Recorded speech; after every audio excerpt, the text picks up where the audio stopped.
If you've got a bunny problem in your garden, you are not alone. One day your greens are thriving and the next day you wake up to see them nibbled down to a nub.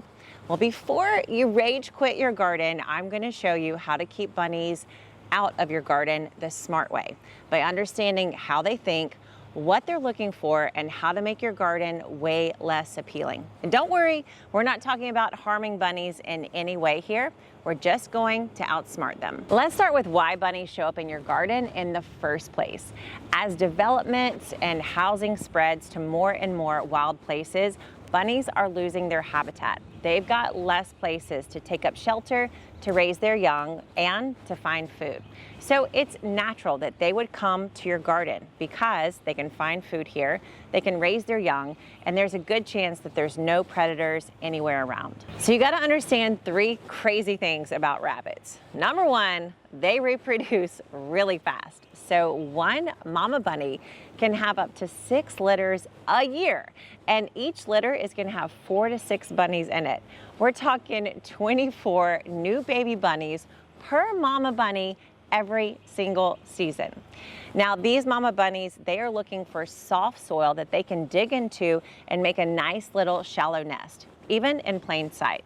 Finally, rabbits, they eat plants. They're herbivores. So they're looking for fresh, young, tender shoots, leafy greens to munch on every single day. In other words, if your garden is full of plants, has nice soft soil, and looks like a good place to hide some baby bunnies, the rabbits, they're definitely moving in. Beyond that, your garden is typically fenced off or protected from larger animals.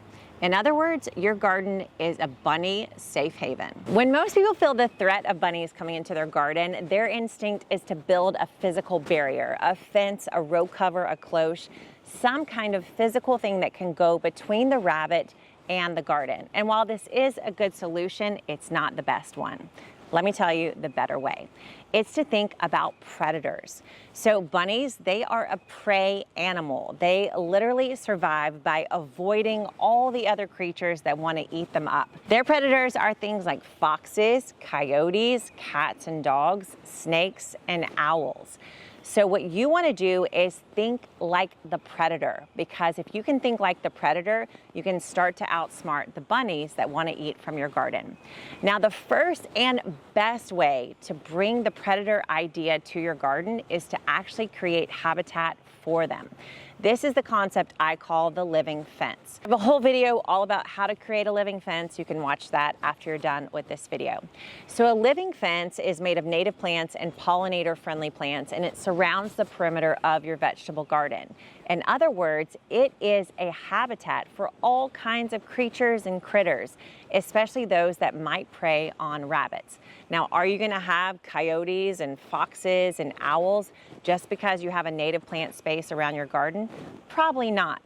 But having these large plants that provide the perfect nesting places for things like foxes and dogs and cats will suggest to rabbits that there may be predators nearby and can scare them off from heading into your garden, having babies, and eating all your food. Now, these native plant spaces should surround your vegetable garden, and they are literally going to act like bodyguards for all the food you're growing inside.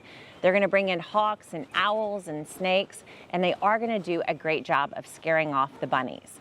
But you can also take it a step further with creating sights and sounds and smells that suggest to the rabbits that predators are nearby.